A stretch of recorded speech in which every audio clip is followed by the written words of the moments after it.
Bienvenidos a la segunda parte de la tutoría de carbohidratos. Polimerización de monosacáridos. Okay.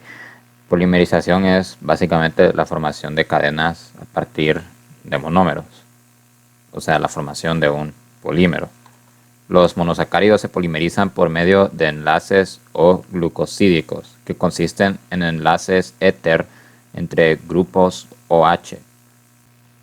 Como tal, porque se le llama O-glucosídicos, porque el medio que los está uniendo es oxígeno. La reacción como tal de polimerización se le llama condensación, ya que como producto secundario sale agua o H2O. ¿Cómo funciona exactamente esta reacción de polimerización, esta reacción de condensación?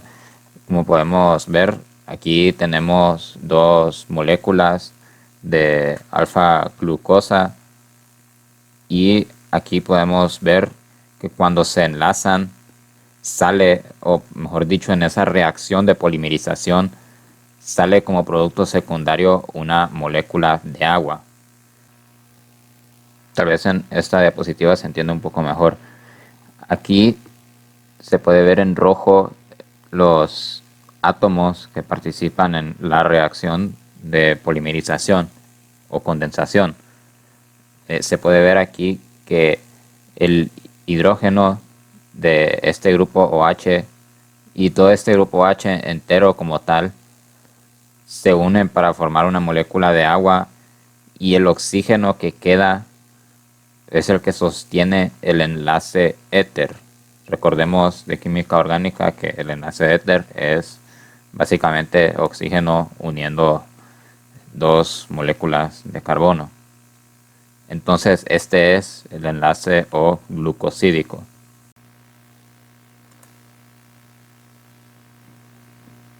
Ahora, los enlaces O glucosídicos tienen nombres específicos.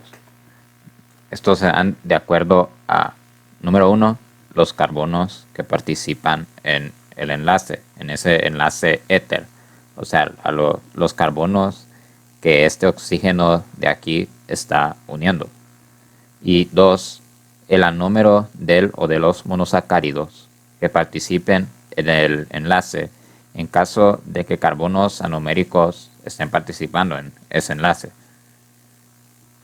Vamos a ver detalladamente este ejemplo de aquí. En este disacárido están unidos alfa glucosa y beta fructosa. Entonces, primero identificamos, como dice el paso 1, los carbonos que están participando en el enlace. Entonces, en este enlace están participando el carbono 1 de glucosa y el carbono 2 de fructosa. Siguiente, el anúmero del o de los monosacáridos que participan en el enlace. Esto en caso de que los carbonos anoméricos participen en el enlace.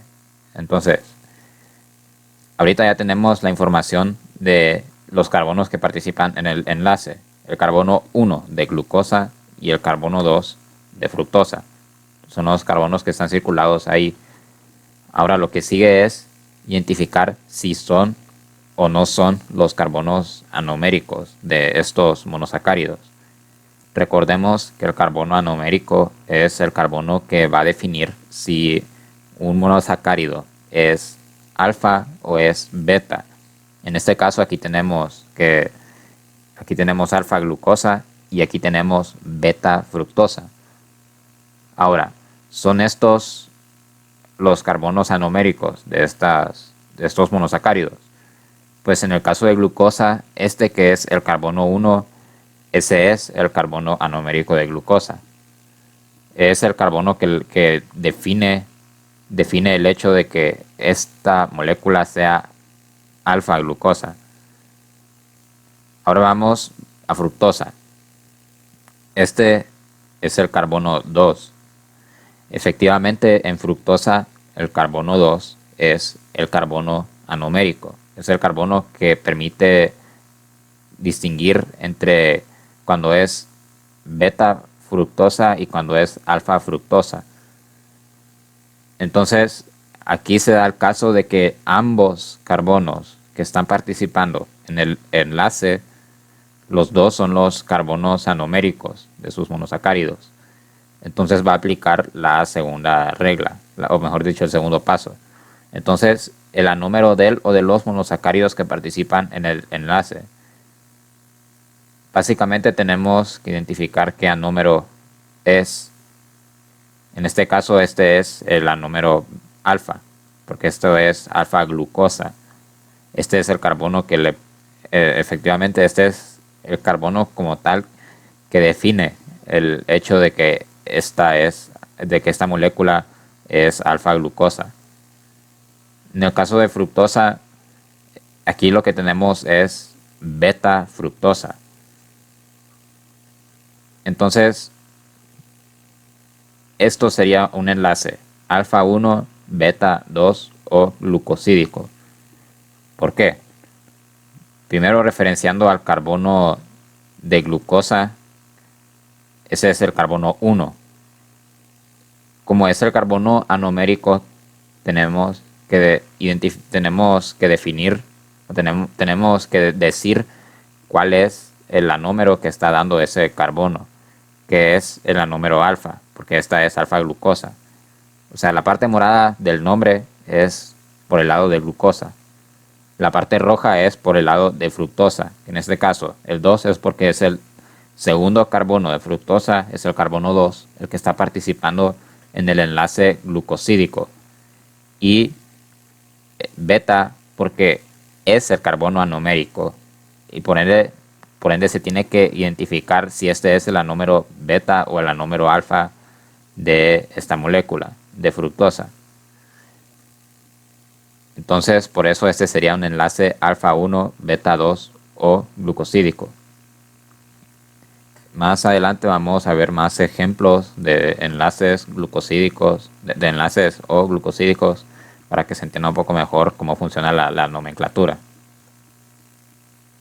Entonces, veamos disacáridos. Primero tenemos sacarosa.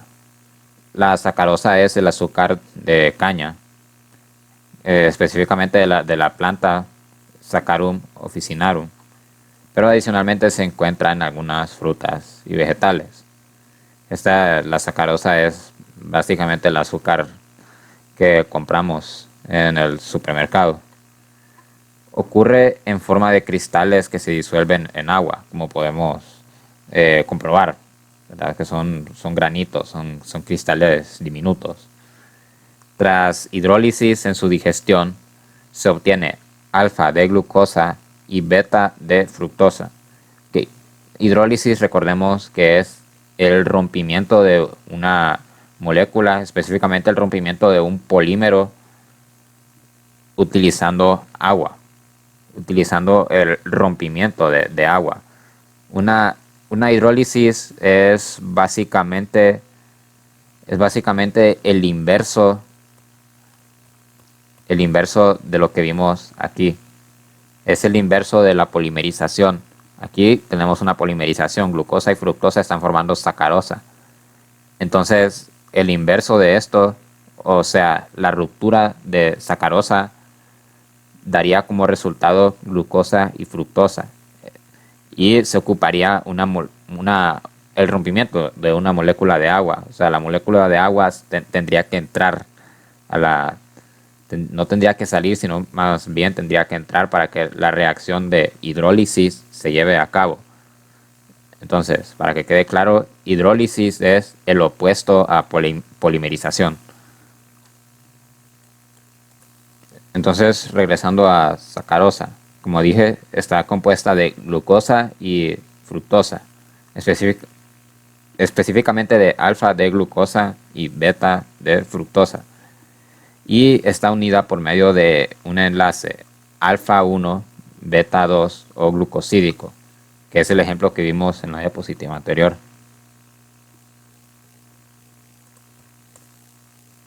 Ahora tenemos maltosa. Es el azúcar de malta obtenida de la planta de cebada, de nombre científico Hordeum vulgare. Tras hidrólisis se obtienen 2 moléculas de alfa-D-glucosa.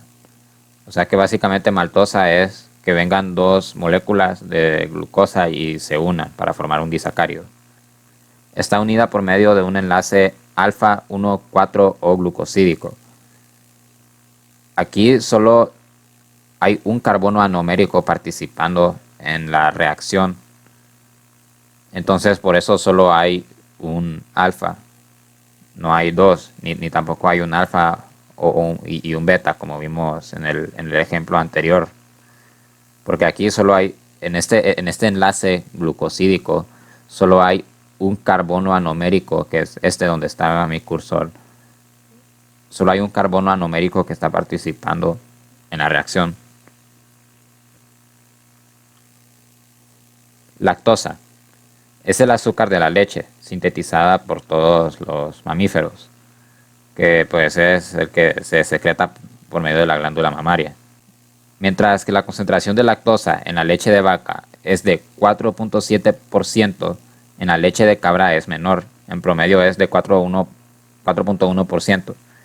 Y por esta pequeña diferencia es que la leche de cabra es más digerible que la de vaca. Es por esa concentración por esa concentración de lactosa, que es un poco menor en la leche de cabra. La enzima que digiere la lactosa se llama lactasa. Recordemos que una enzima, como había dicho en la tutoría de introducción, una enzima es un catalizador. En este caso, lactasa es la enzima que cataliza la hidrólisis de lactosa. Cuando hay pues intolerancia a la lactosa es porque no hay suficiente de esta enzima, no hay suficiente lactasa y por ende se queda sin digerir. Pues tras la hidrólisis de lactosa se obtiene alfa de glucosa y beta de galactosa. O sea, está hecha de glucosa y galactosa. Esos son los componentes de este disacárido de lactosa. Y está unida por un enlace beta 1,4 o glucosídico, como podemos ver aquí. Que aquí en galactosa, el carbono anomérico de galactosa está participando en la reacción y es específicamente beta galactosa. Entonces por eso el enlace se llama así, beta 1,4 o glucosídico. El 4 es por el carbono 4 de glucosa. Ahora vamos a polisacáridos. Recordemos primero que es un polisacárido. Es la unión en cadena de 10 o más monosacáridos. Entonces los polisacáridos se clasifican como homopolisacáridos o heteropolisacáridos. Homopolisacáridos es cuando es un solo monosacárido que se repite en cadena.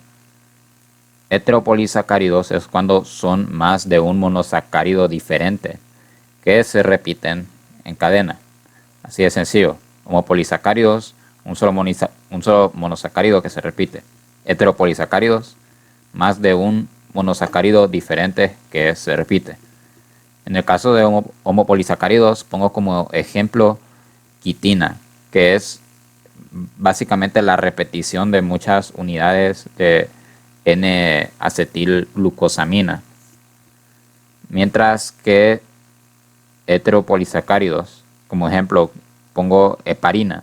Heparina es la unión de 3 monosacáridos diferentes, que más adelante los vamos a ver estos 2 ejemplos a más detalle. Primero vamos con homopolisacáridos. Primero tenemos almidón. Almidón es una molécula de almacén de energía en plantas que ocurre específicamente en gránulos, en células de hojas, tallos y mayormente raíces, frutas y semillas. Pues tras su hidrólisis se obtiene alfa de glucosa. O sea, como mencioné, es un homopolisacárido. Solo se compone de un monosacárido que se repite indefinidamente, que en este caso es alfa de glucosa, como podemos ver aquí en la imagen.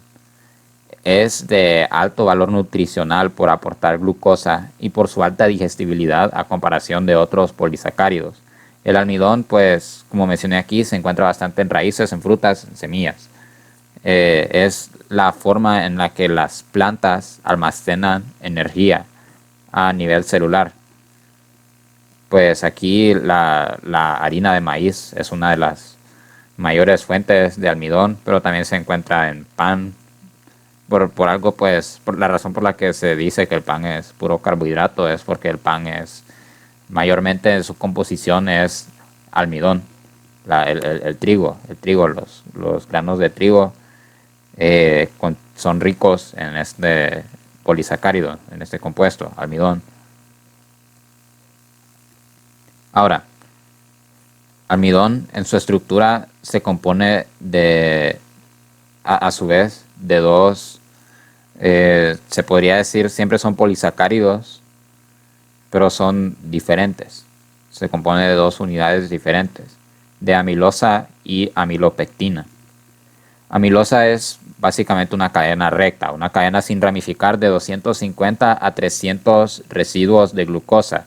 En bioquímica, cuando decimos residuos, nos referimos a una unidad, nos referimos a como analogía, un residuo es como el eslabón un residuo es como cada eslabón de una cadena.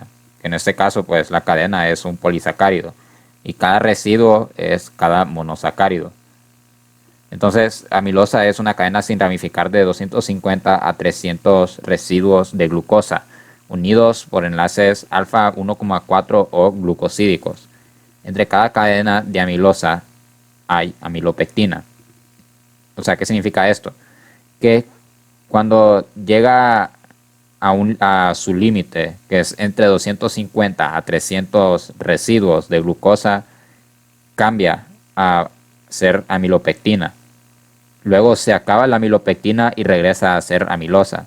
Y luego se acaba la amilosa y pasa a ser amilopectina en la cadena. Entonces veamos amilopectina. Se ramifica cada 24 a 30 residuos de glucosa y su extensión es de alrededor de 80 ramificaciones. La línea principal posee enlaces alfa 1,4 o glucosídicos y los puntos de ramificación poseen enlaces alfa 1,6 o glucosídicos. Veamos aquí esta imagen de amilopectina. Aquí está la cadena principal. La cadena principal tiene enlaces alfa 1,4 o glucosídicos. Aquí va la cadena principal donde se ve mi cursor y tiene ramificaciones. Y cada ramificación, en cada punto de ramificación, hay un enlace alfa 1,6 o glucosídico. Así es como se ramifica la amilopectina. Aquí podemos ver más cercano a dónde está ese enlace alfa 1,6 o glucosídico. Como se ve, este residuo de glucosa que está aquí está enlazado con tres residuos diferentes. Está enlazado con este de aquí, está enlazado con este de aquí y está enlazado con este de aquí. Y pues, como explicaba antes, va la cadena de amilosa, es una cadena recta de 250 a 300 residuos de glucosa. Cuando ya cumple ese número, pasa a ser amilopectina. O sea, lo que sigue después es amilopectina. Pasan sus 80 ramificaciones. Cada ramificación tiene 24 a 30 residuos de glucosa. Pero aquí lo que mide la longitud de la amilopectina es su cantidad de ramificaciones. Una vez que pasan 80 ramificaciones, o sea, aquí hay una, aquí hay otra, aquí hay otra, aquí hay otra, aquí hay otra, aquí hay otra, ¿verdad? Si miran el cursor, una vez que pasan 80 ramificaciones aproximado, pasa de nuevo a ser amilosa. O sea, lo que le sigue después es una cadena de amilosa. Y cuando se termina la cadena de amilosa, continúa la cadena de amilopectina. Y cuando termina la cadena de amilopectina, continúa una cadena amilosa. Y así es como está compuesto el almidón. Entro a detalle en este tema porque a los profesores les encanta preguntar de esto. Bueno, aquí hay otra imagen para que puedan entender un poco mejor cuál es la estructura del almidón. Aquí tenemos amilosa y aquí tenemos amilopectina. Siguiente polisacárido, celulosa.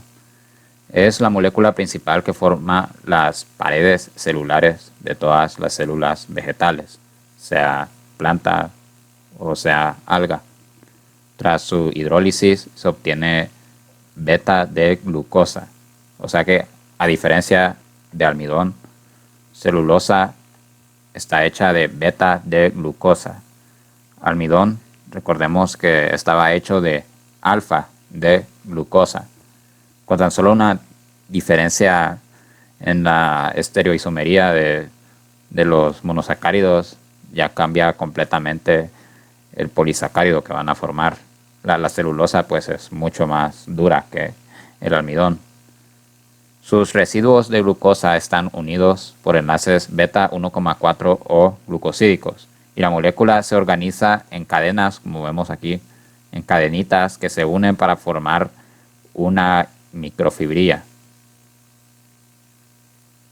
Solo los herbívoros pueden digerir la celulosa y obtener nutrientes a partir de esta.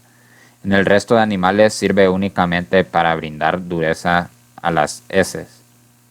O sea, por eso es que los herbívoros tienen sistemas digestivos tan largos, porque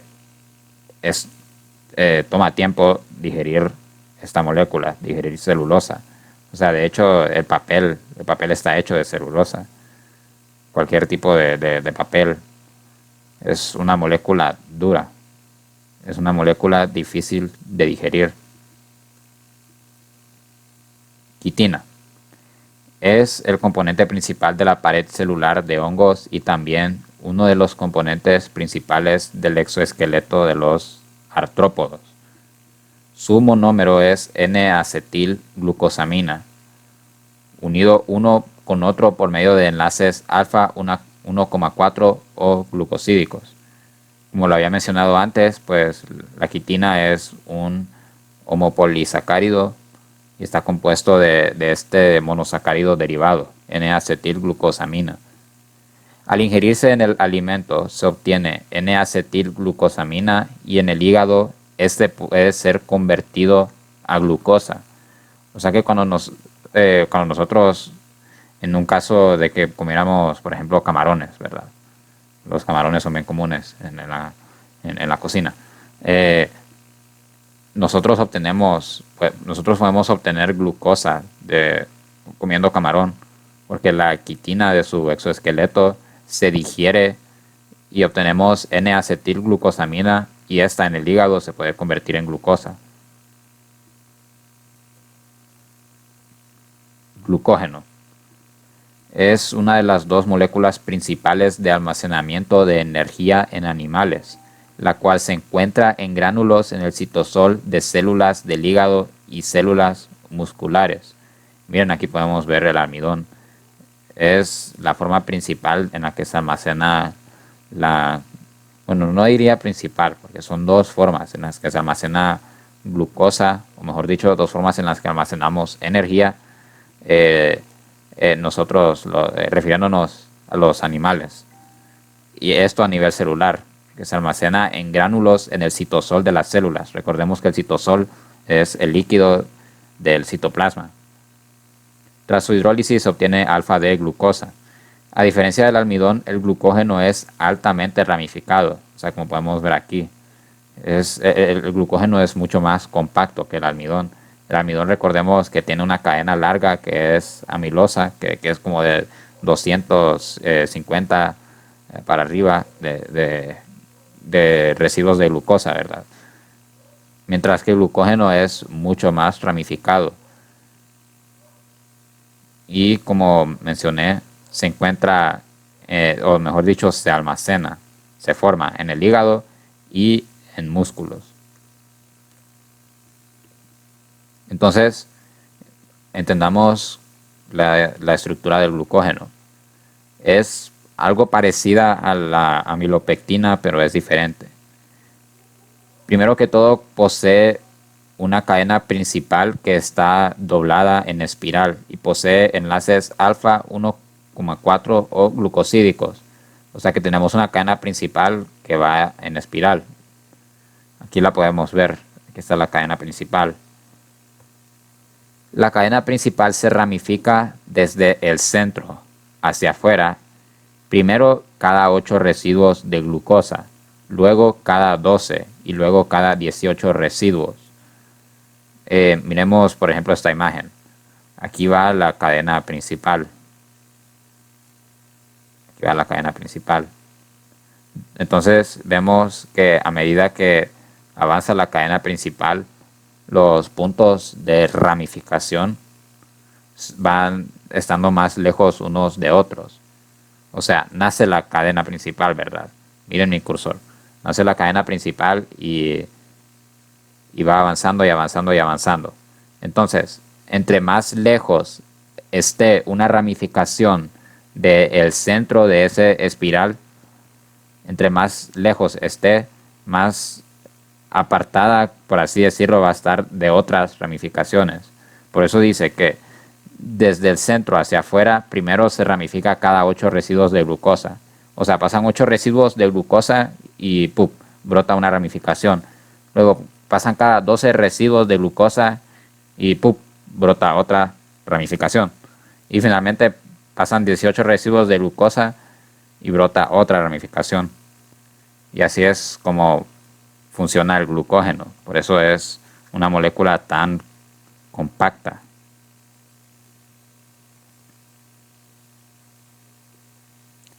Rutas metabólicas del glucógeno. Primero tenemos glucogénesis, que es la síntesis de glucógeno para almacenar energía. O sea, glucogénesis es básicamente que, como si fueran piezas de Lego, vayamos uniendo varios residuos de glucosa, específicamente de alfa de glucosa, vayamos uniéndolos uno con otro, vayamos haciendo una cadena principal y vayamos haciendo las ramificaciones y así vamos obteniendo glucógeno. Y glucogenólisis es lo contrario a glucogénesis. Glucogenólisis es la destrucción de glucógeno para obtener glucosa, o sea, para obtener energía. O sea, es ese desalmacenamiento que se da de glucosa. Ahora vamos con heteropolisacáridos. A diferencia de los homopolisacáridos, los heteropolisacáridos están compuestos por más de un monosacárido diferente. Una característica de los heteropolisacáridos es que pueden estar unidos a otros grupos funcionales pequeños y grandes, como ser sulfato o incluso proteínas. O sea que tenemos la cadena. Y además de que solo estén enlazadas con unidades de monosacáridos, también pueden enlazarse con estos grupos funcionales, pueden enlazarse con sulfato o incluso con proteínas. Los grupos sulfato suelen estar unidos ya sea por enlaces O glucosídicos o por enlaces N-glucosídicos. Un enlace N-glucosídico es sencillamente un enlace O glucosídico, pero en vez de que sea oxígeno, el medio que está uniendo los dos carbonos es nitrógeno. Ahora, antes de seguir hablando sobre heteropolisacáridos, primero necesito explicar qué es la matriz extracelular. La matriz extracelular es un componente de los tejidos que consiste en una red de macromoléculas que rodea a las células, manteniéndolas en lugar. Está hecha de polisacáridos y de proteínas. Para que entiendan un poco mejor, les pongo esta analogía. Es como si un tejido fuera una pared, las células son los ladrillos y la matriz extracelular es el cemento. O sea, tenemos las células y lo que está rodeando a las células y las está manteniendo juntas unas con otras en ese tejido Eso es la matriz extracelular. Aquí en este ejemplo podemos ver que aquí está la membrana plasmática de una célula y aquí encima está la matriz extracelular.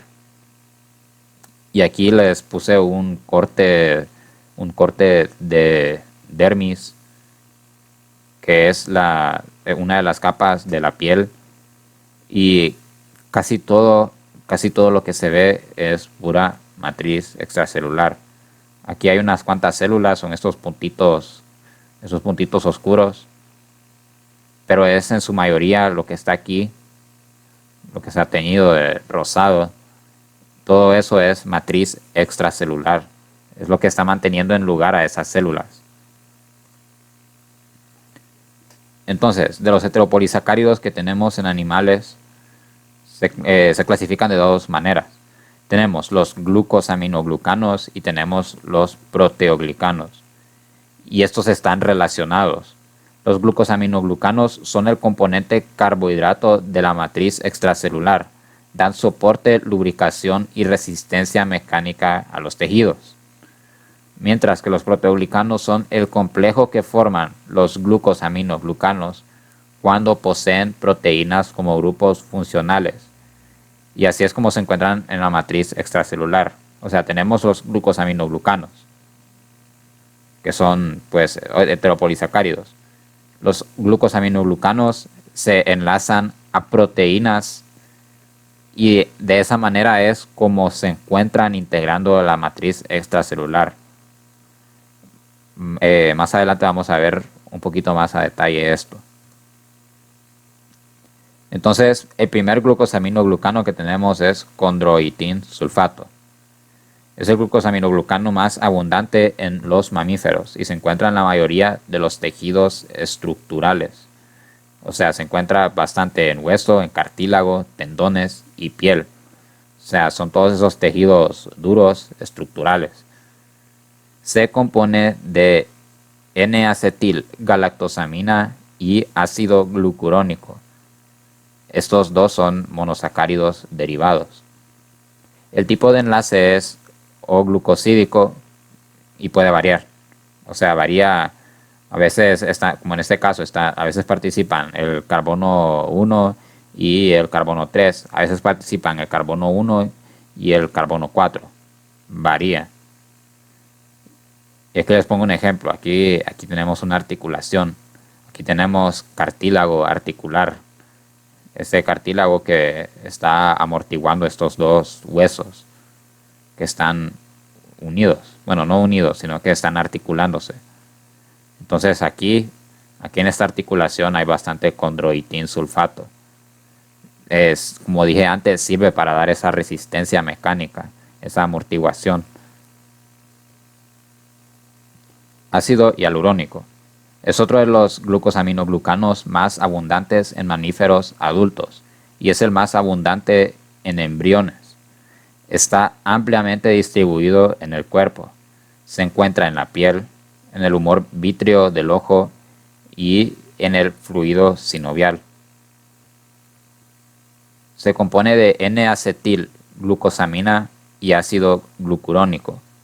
Miren, otra vez vemos que está hecho de monosacáridos derivados. Casi todos los glucosaminoglucanos están compuestos de monosacáridos derivados.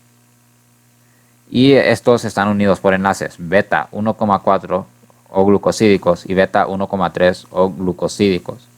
Estos son los enlaces que se encuentran en ácido hialurónico, por medio de los que se unen N-acetilglucosamina y ácido glucurónico. Como vemos aquí en la imagen, aquí tenemos un residuo de N-acetilglucosamina y aquí hay un residuo de ácido glucurónico y aquí hay otro residuo de N-acetilglucosamina y así se va repitiendo. Heparina.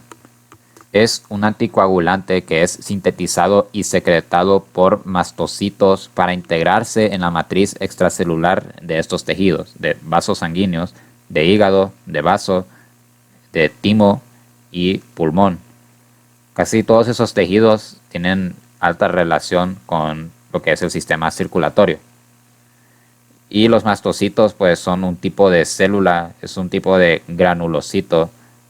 Eh, los, los vemos a veces en hematologías y vamos a ver esas células a más detalle en el curso de histoembriología. Pero los mastocitos son células que están incrustadas en los tejidos y esas células están llenas de gránulos. Entonces cada uno de esos gránulos contienen en parte este glucosaminoglucano, contienen heparina. Ahora, ¿de qué se compone heparina? De glucosamina y ácido L-hidurónico. En algunos casos, ácido glucurónico sustituye a ácido L-hidurónico y se encuentra enlazados por medio de alfa 1,4 o glucosídicos. Ahora, la heparina, ¿por qué es importante? Porque esto que tenemos acá, esto es un tubo de heparina. Es, como mencioné, un anticoagulante.